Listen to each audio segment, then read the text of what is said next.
Hey, everybody, what's up? Hope you're having a good day out there.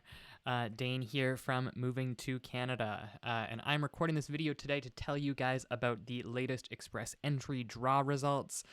We just had a draw take place yesterday, but there's been another one today, as we kind of expected. I'm recording this on the morning of Thursday, April 1st, and today's Express Entry draw was restricted to candidates in the Canadian experience class. So only candidates with Canadian experience were invited today. So I'm going to jump into the draw results as we've published on the Moving to Canada website. But if you guys have questions, please feel free, drop your questions into the comment section. We'll come back and answer them later on. If you have questions about the draw results, about Express Entry, about, Canadian immigration or COVID, there's a ton of stuff happening in the world of Canadian immigration. So pop your questions in there and we'll do our best to answer them later on. So let's go into our draw results for today. So as you can see here, today's draw issued 5,000 invitations to apply. And the minimum CRS score cutoff for today's draw was 432 points.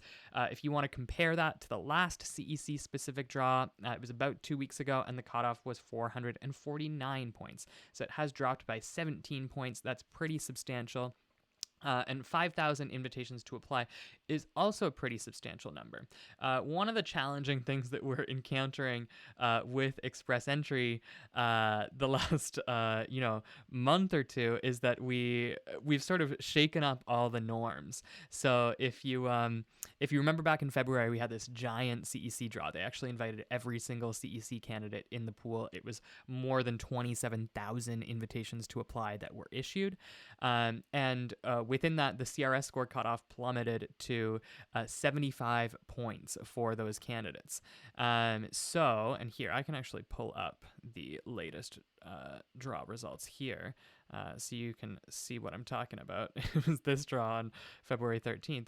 So it's sort of skewed what we perceive as being normal for Canadian experience class and for Express Entry.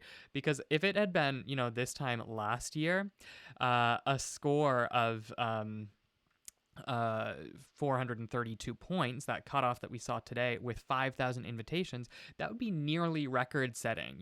Aside from the 27,000 draw in February, 5,000 is the largest number of invitations to ever be issued in a single round. We've seen a few rounds with 5,000 invitations in the last couple months, but it is still the tied for the second highest number in a single draw.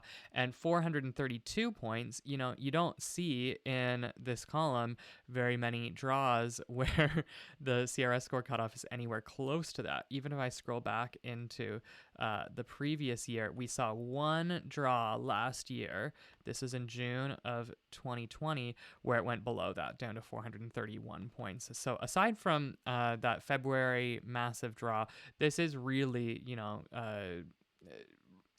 near record-setting figures for CEC.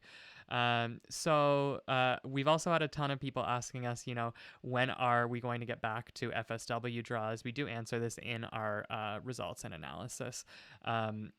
But I'll just highlight this paragraph for you guys. Unfortunately, we don't know when FSW candidates are going to be considered. We don't know if the prioritization of CEC and PNP is directly tied to the management of COVID. And once Canada has COVID under control and the travel restrictions lift, will things get back to the way that they used to be? We're not totally sure about that. But if that is what it's going to take, there are promising strides being made in Canada's vaccination campaign. However, the country is battling a sort of third wave of infections, similar to what we're seeing in Europe over the past few weeks, where case numbers are really skyrocketing in certain regions. So I think that I'll leave it at that for today's results and analysis. I would just like to encourage you, if you haven't already, create a free Moving to Canada account. The link is there in the pinned comment. That account gives you access to tons of free immigration resources, including our Express Entry roadmap, which is going to give you the foundational knowledge you need to succeed in Express Entry, or at least to understand your chances. And it also gives you you access to things like our free Canadian resume template if you're going to be applying for jobs in Canada. It gives you access to a ton of free resources. So click the link in the pinned comment, create that account. And again, if you've got questions that I didn't answer today, drop them in the comments. We'll come back and answer them later on. Thanks so much for tuning in, guys. We'll see you next time.